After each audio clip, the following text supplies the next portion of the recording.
When Jesus had finished these words, he departed from Galilee and came into the borders of Judea beyond the Jordan. Great multitudes followed him, and he healed them there. Pharisees came to him, testing him, and saying, "Is it lawful for a man to divorce his wife for any reason?" He answered, "Haven't you read that he who made them from the beginning made them male and female, and said, 'For this cause a man shall leave his father and mother, and shall be joined to his wife, and the two shall become one flesh,' so that they are no more two, but one flesh.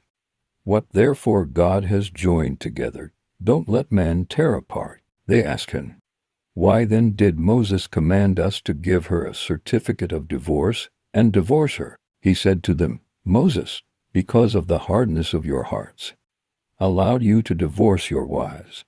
But from the beginning it has not been so. I tell you that whoever divorces his wife, except for sexual immorality, and marries another commits adultery.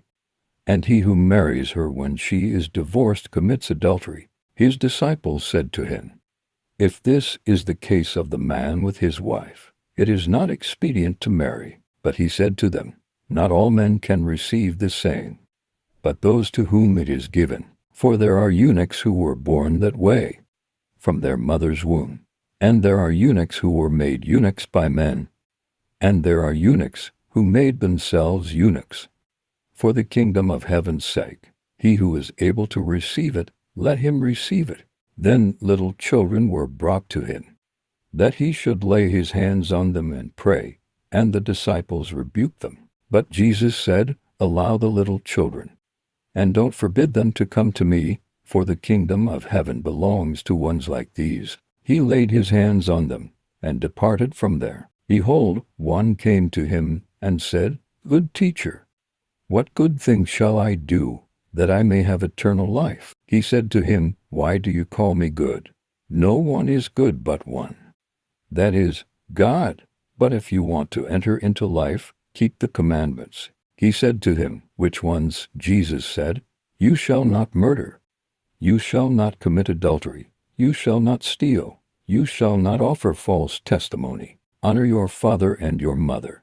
And you shall love your neighbor as yourself." The young man said to him, "All these things I have observed from my youth. What do I still lack?" Jesus said to him, "If you want to be perfect, go, sell what you have, and give to the poor, and you will have treasure in heaven, and come, follow me." But when the young man heard this, he went away sad, for he was one who had great possessions. Jesus said to his disciples, "Most certainly I say to you, a rich man will enter into the kingdom of heaven with difficulty. Again, I tell you, it is easier for a camel to go through a needle's eye than for a rich man to enter into God's kingdom." When the disciples heard it, they were exceedingly astonished, saying, "Who then can be saved?" Looking at them, Jesus said, "With men this is impossible, but with God all things are possible."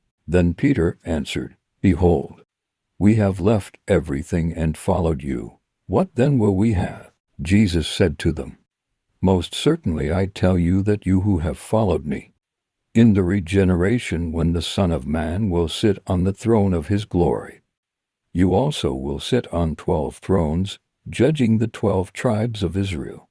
Everyone who has left houses, or brothers, or sisters, or father, or mother, or wife, or children, or lands, for my name's sake, will receive 100 times, and will inherit eternal life. But many will be last who are first, and first who are last."